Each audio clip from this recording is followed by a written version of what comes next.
What's going on, Volcano Beast? It's Sampler King live from the lab, Pots and Pen Audio. You know what to do. You know where we at. Let's get into this week's topics, man. Got a few things on my mind. Stopped by Guitar Center, played around with that MPC Key. Got my thoughts on it. This new Ableton, we finally got a release date. I was talking about it 3 months ago. Now it's finally coming. And third on the list, vintage gear. Is it really worth the hassle? Before we get into all that, do me a favor. Hit that like, hit that subscribe. Let's go. Boom, let's get into it. First topic on the list today, Akai MPC 37 Key. It's nice, man. I got a chance to play with it. Before I was talking about the ergonomics of my 61 is over here. The ergonomics, it was one of those things, like I said, when I first got it, I was kind of mesmerized by the sounds in it because I never update my sounds in my live. So when I got it, I was getting new sounds that I had never used before. So when that wore off, all the little aggravating things about it came up. Like I say, the placement of the buttons and just the overall feel of it, it just felt too big for me. So this 37 was perfect, man. It finally dropped. We finally got a price on it. It's $8.99. And like I said, I got a chance to play around with it.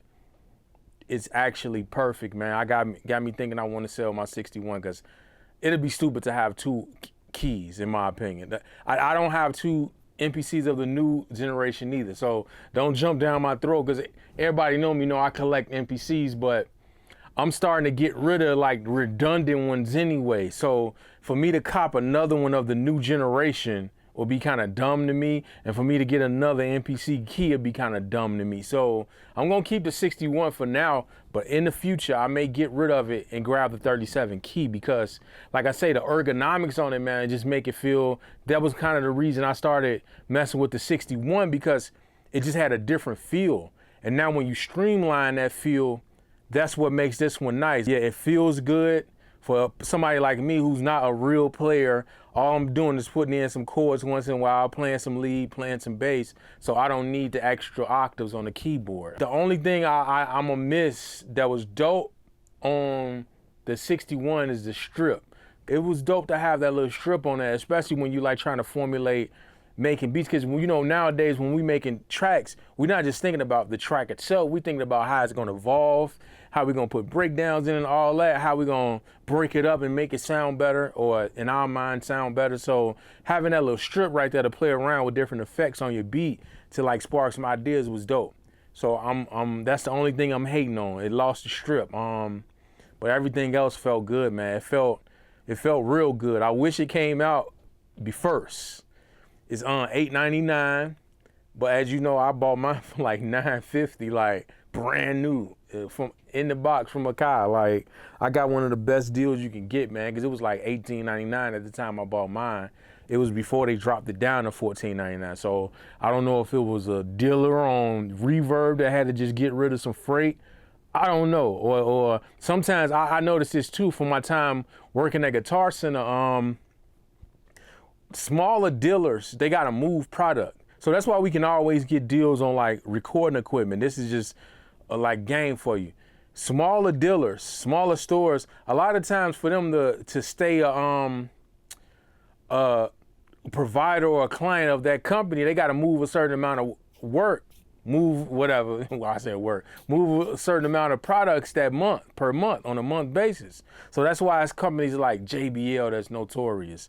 Akai is notorious. You can always find a good deal on these company stuff because the smaller retailers gotta move a certain amount. So if it's this little online store, and they got one location in Idaho or something like that, to be a dealer of Akai or JBL or something, they gotta move a certain amount of freight per month. So that's why you can always catch a good deal. So that's a tip. Whenever you're looking for something, go on Reverb and go on eBay and pay attention to the seller. Because a lot of times, if it's a seller that's a real store, you can get a good price on the stuff, man. So that's why I got mine for so cheap. I forgot the name of the company, but it was a real company, a smaller store in middle America somewhere, and they probably had to move a certain amount. They might have bought 10 of them and nobody was buying them, so I benefited. So I only paid like a G after tax for mine. So I'm not gonna complain about the price at all of the 61, because the $899, that's a perfect price for the 37, to be honest. And this 61 probably should be like $12.99, keeping it real. It shouldn't even be $14.99. I believe they should like rework that price, because the flagship is the flagship. The flagship is the X, and that one probably should be like $19.99 or $18.99, keeping it real. So, because this ain't back in the day. I remember, back in the day, the 2500 and the 2000, all that was super expensive. But now, this ain't back in the day, bro.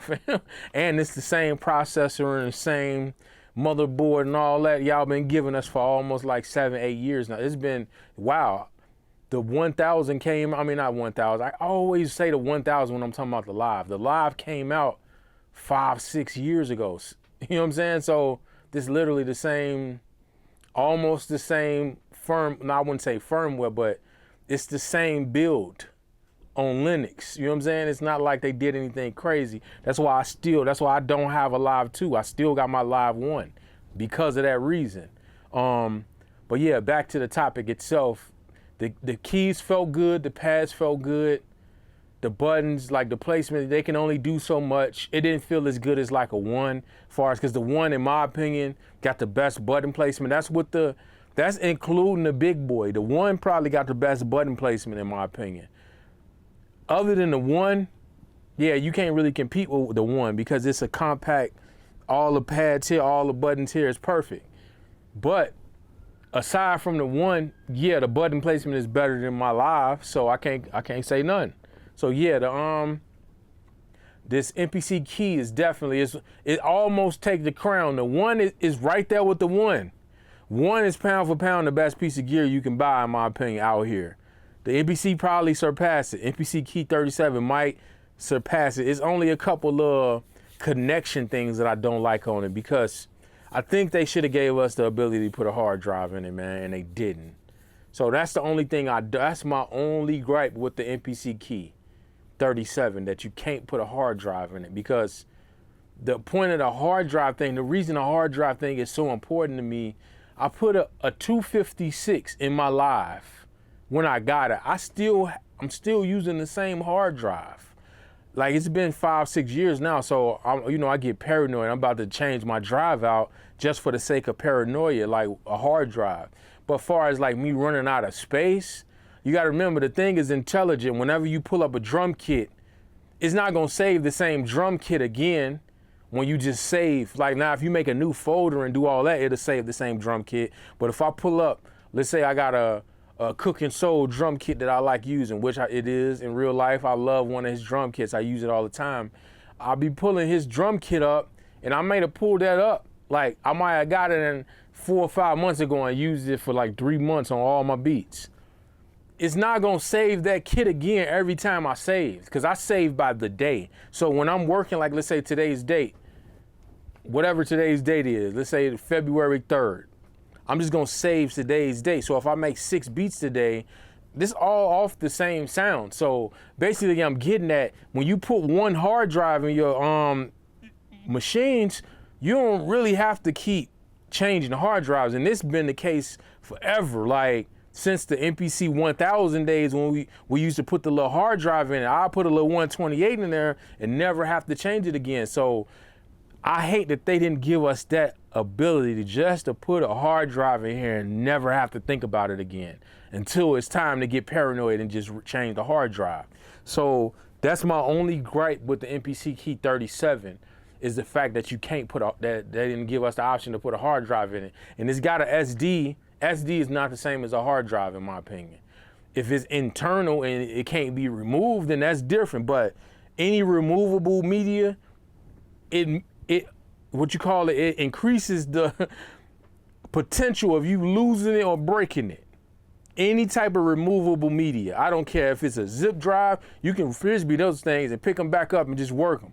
But that's still not the same as a hard drive inside of the system. So an SD card, how many SD cards have you lost in your life? I know I've lost a lot. I know I'm probably not the typical person, but I've lost an exorbitant amount of SD cards. I don't trust SD cards. I didn't even put SD cards. I had my man Canamit trying to get me to put SD cards on my MPCs. Like, nope, because I can't trust myself with SD cards. So I know that's a me thing, but I do not trust SD cards. That's the reason I don't like the fact that we cannot put a hard drive in it.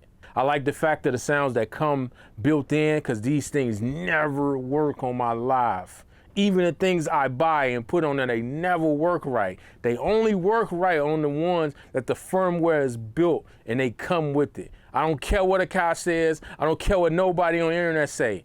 They do not work right. You always have to keep authorizing them and stuff. Like, bro, I'm in the middle of doing something. I don't want to have to reauthorize this every time a new firmware come out. So only the ones that it comes out with that firmware. So all these sounds that's on the MPC Key, yes, I have them all on the MPC Live. I bought them all, but they never work right, so I never use them. So that's why the Key was so dope to me when I got it, because I was using all those sounds natively that I had bought later. I had bought over time on the Live. That's why I like the MPC Key again. The 37, the new one, is all native, it's all standalone, it's ready to go. So yeah, thumbs up for the Live 2. It's a monster. Not the Live 2, the MPC Key 37. It's a monster. They should have gave us a black option though, because I got something against them red pieces of gear. It's weird. Ever since the ASR Pro X, I had it briefly, but I sold it just because it was red. And I made some heat on that thing, fam. But it was red. That's weird to me. So they need to give us a black option or like a retro gray option. They made it red. They wildin'. But yeah, the MPC Key 37. Chef kiss. Mwah. All right, here we go. Topic number 2. I guess today is like the revenge of the old topics, because I'm talking about another one we talked about before too. Ableton 12. We finally got a release date. I'm getting excited. Literally 2 weeks away from now, less than 2 weeks. March 5th. That reminds me, March 3rd or something, I gotta make sure that bread is ready in my account, because they gonna pink. They gonna hit me for that 180, but I ain't gonna trip. I'm happy, because Ableton really only come out like every 2 years. So if you do the math, $90 a year, I can't be mad. What's that, like $7, $8 a month? I can't be mad at that. These new features, these new MIDI features got me geeked, because lately I've been making beats without my MPCs lately. I've been making beats straight on it in Ableton, just triggering all my keyboards, because I rearranged my studio. So now I got keyboards on that side of the room. Like, I'm trying to be a big boy now. I got about 5 or 6 keyboards over there, like 5 or 6 keyboards over there, and I'm in the middle of the room. I got my MPC on the desk, but like, I just been triggering from inside of Ableton. Even if I use my MPC, like anybody that's used the Live, you got the chord modes and all of that stuff. So even if I still trigger from my MPC, I haven't really been making a lot of beats on my MPC.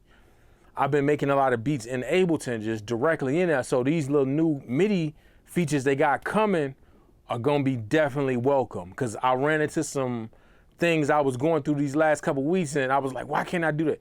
I'm gonna be able to do it soon. Like being able to change the scale on MIDI clips, or put the whole session in a scale, and be able to change the whole thing. Yeah, I'm gonna be able to do that soon. So March 5th is coming. I'm geeked about it, man.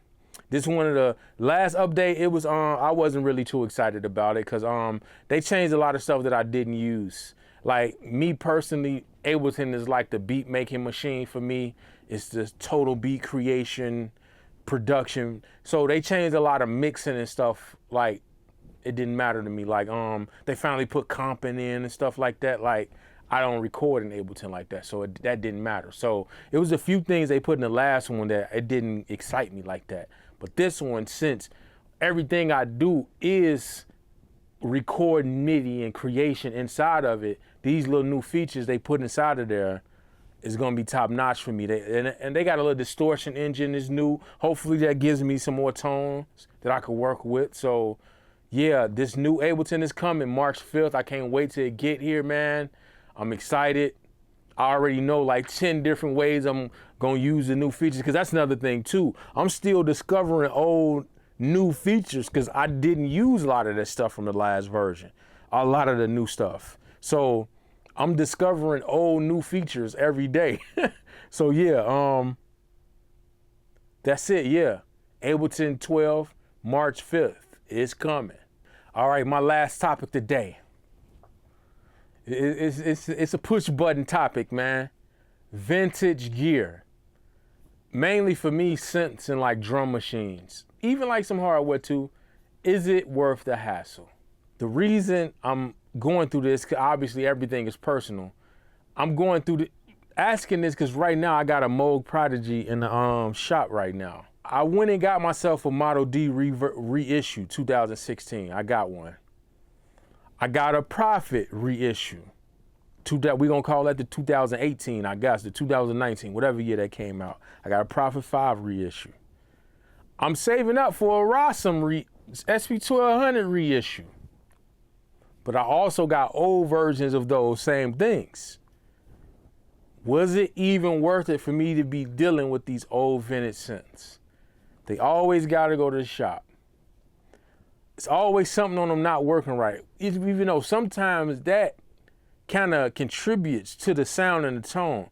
Because when you get a good vintage piece of gear, you should keep it. Don't like, and what I mean by good, like the imperfection is like only moderately like off-putting or moderately a hassle.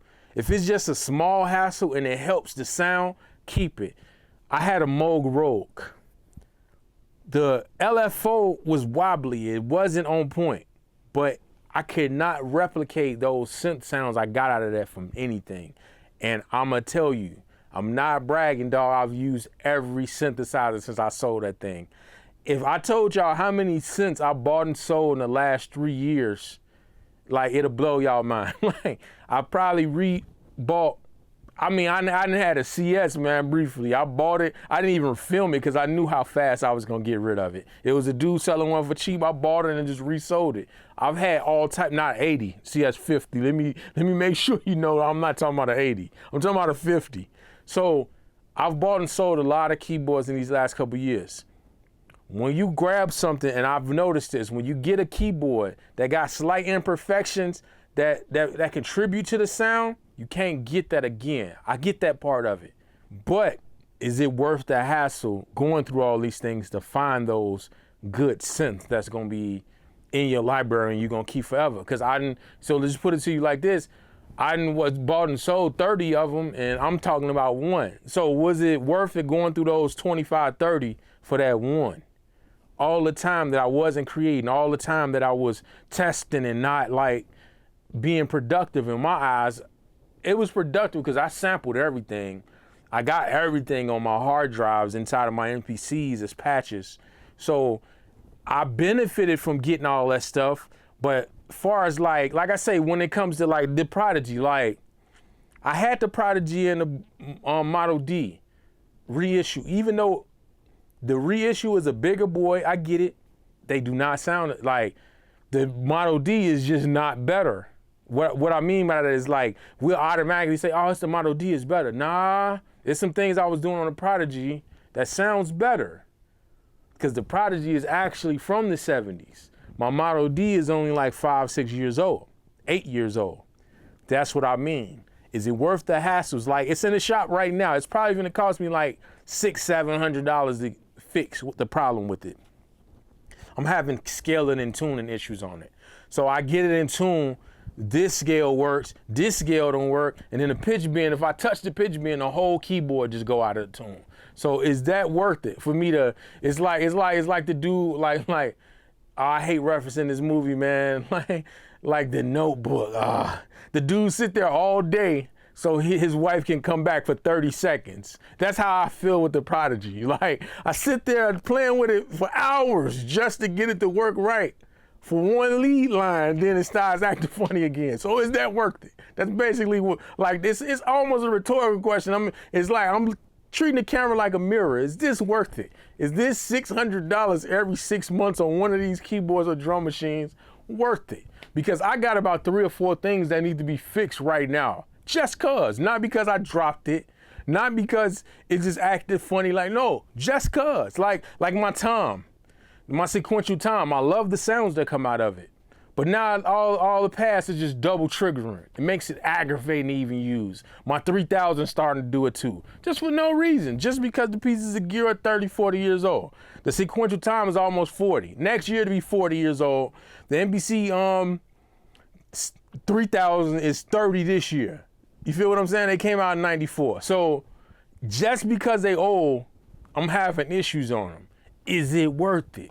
Because the reason I'm really asking is, since I got the Model D, since I got my Arturia drum brute, like stuff that's been manufactured in the last 5 to 10 years, those are workhorses. I can knock them off the stand and pick them up and just plug them back in and just get back to work, the Hydra synth. So is it really worth it dealing with my Poly 61 that just acts funny sometimes? But like I say, referencing Pop's on a notebook. He's there every day just so his wife can come back for 30 seconds and make him remember or give him that good time. Like, these synths ain't worth it, man. Like because that's another reason I've been using Ableton.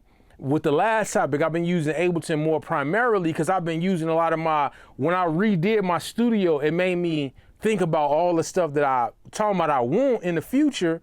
But thinking about, I got all the Arturia and Roland and Native Instruments versions of that stuff now, and I could just start using it. So it honestly spurred a whole new project. I'm like 7 joints into a new project in the last month because of me just thinking about what I got in the DAW and what I'm not using because it's a hassle using. Feel me? So I think eventually, and it's crazy when I see people like, I think that was Junkie XL. It was a few other people that was selling all of their gear. I'm like, what's wrong with them? That was like 4, 5 years ago. Now I can see it. Cause like, you don't see it when you got 2 or 3 pieces of gear. You don't see it when you got 7 or 8. Like when you got like 25 pieces of gear, and like me personally, I could go through every year from 1975 to 2018, and I got a piece of gear that was manufactured every year. Like I went through it, like talking about a nerd. I went through every year. Like, okay, cool, 1983. Oh yeah, I got a Korg Poly 61 that was manufactured in 1983. Oh, 1984. Oh, okay, I got a Juno 106. I literally went through every year. And when you think about like, that gear owns you. You don't own the gear, it owns you. So I'm like, okay, what am I gonna ultimately do? I'm gonna cut this down to a Model D and a Hydra synth eventually. And I guarantee you're not gonna hear a difference in my work. I guarantee it.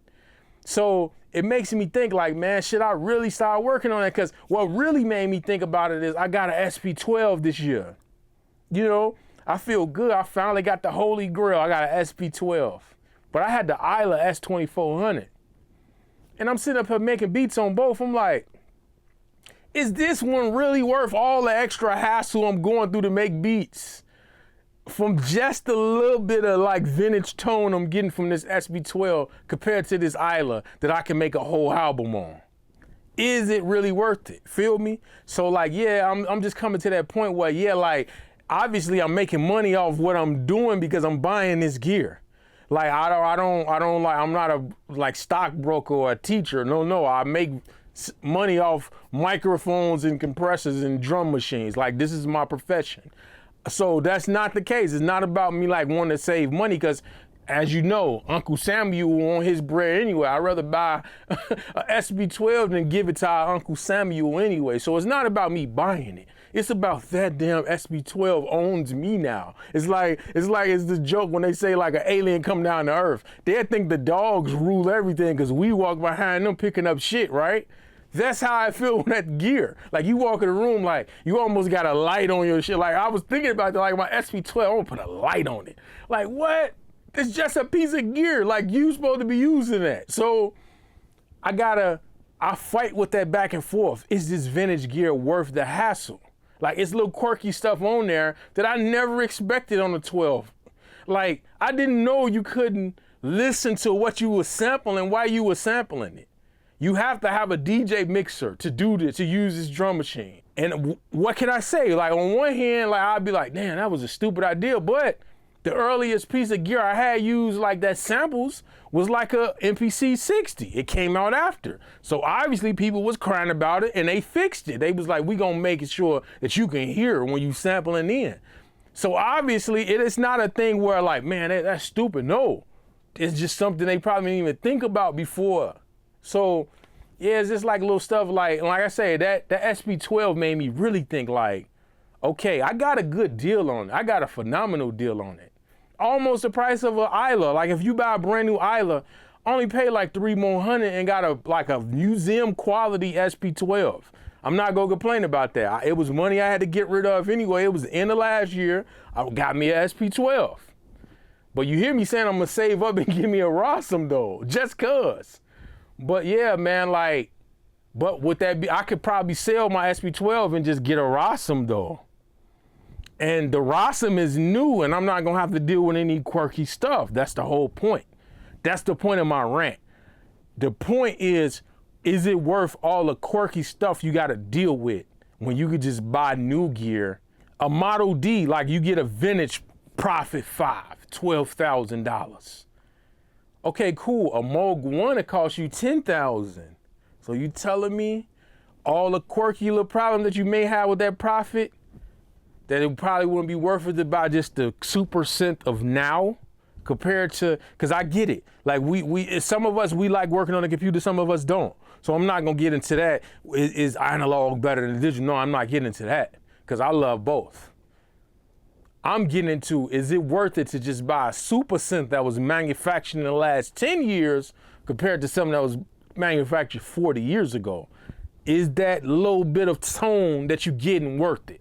Because for me, on some hands it's worth it, but every time, when it's every 4-5 months, I'm paying $500, $800 to get stuff fixed. It's not worth it, man. I could just be buying other keyboards. Like I want a Super 6 now. Like I'm about to give him $700, $800 on this on this Prodigy, and other little problems. I could have bought a Super 6. That's a Super synth that's out now. My Juno 106 got issues, chips and stuff. I could just get a Super 6 and it's gonna be good for 10 years, no problem. So it's just like, yeah, I'm crying and griping about stuff. It's rich people problems. I get that because some people just happy to have an Ovation MIDI controller. I get that. But me personally, I bought a lot of this gear, so I want to give it to Uncle Sam. I made my money. Like, it's funny, like I get most of my placements from like commercials and stuff. It's when I sit down and just make beats on just a MIDI controller. Even beats people buy from me, like it's like, yeah, I made that. I know you made that on MPC. Like, nah, I didn't. I just made that with Simpler in a hotel room on my laptop. Like, so I get it. We can make heat on both. It's just like, I'd rather buy this stuff than give it to Uncle Samuel. I'm just telling you the truth. But yeah, should I just be buying new stuff though? Cause my Prophet 5 and my Model D, they're gonna be working fine for a long time.